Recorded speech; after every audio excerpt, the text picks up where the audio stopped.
ضمن برگزار نمودن چهره‌بینی اپراتیوی جستجویی از جانب کارمندان میلیسیا معین کرده شد که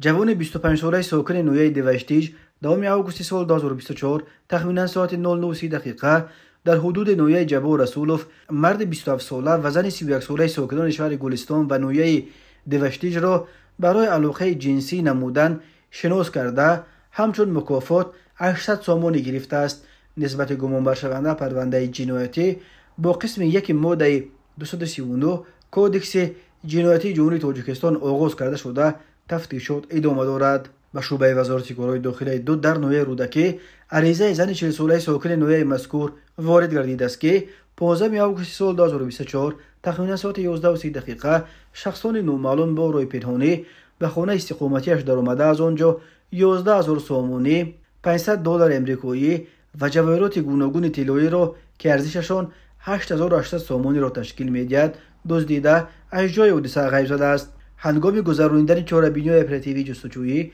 از جانب کارمندان میلیسیا معین کرده شد که این جنایت را نابالغ 15 ساله ساکن همین نویه صادر نموده است. این چنین به شعبه وزارت کارهای داخلی در نویه دوشتیج با عریضه زن 30 ساله ساکن همین نویه مراجعت نموده است که 15 آگوست سال 2024 تخمینا ساعت 19:30 دقیقه شخصان نامعلوم با روی پنهانی به خانه استقامتیش در آمده از آنجا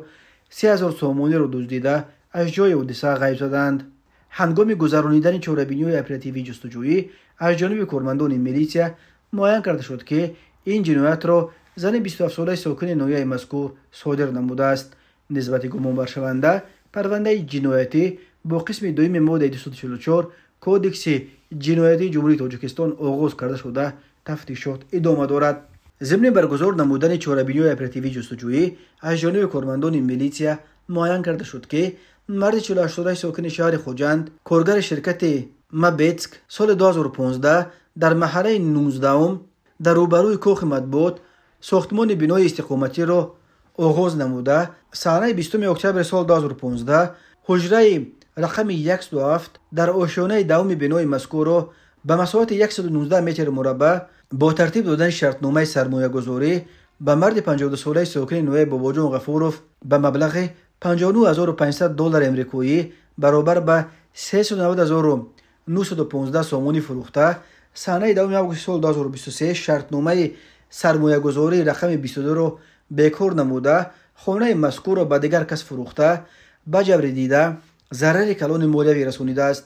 نسبت گمان برشونده پرونده جنایتی با قسم 4 ماده 247 کودکس جنایتی جمهوری تاجیکستان آغاز کرده شده تفتیشات ادامه دارد. این چنین هنگام گذراندن چهره‌بینی اپراتیوی جستجویی از جانب کارمندان میلیسیا معین کرده شد که مرد 34 ساله ساکن شهر خوجند 26 آگوست سال 2019 با روی فریب به باوری مرد 42 ساله ساکن شهر مذکور در آمده 12,737 عدد لباس‌های مکتبی که ارزش عمومیشان 2,134,860 سامانی را تشکیل می‌دهد همچون نسیه گرفته از آن مبلغ 1,834,860 سامانیش را برگردانیده باقی مانده 300,000 سامانیش را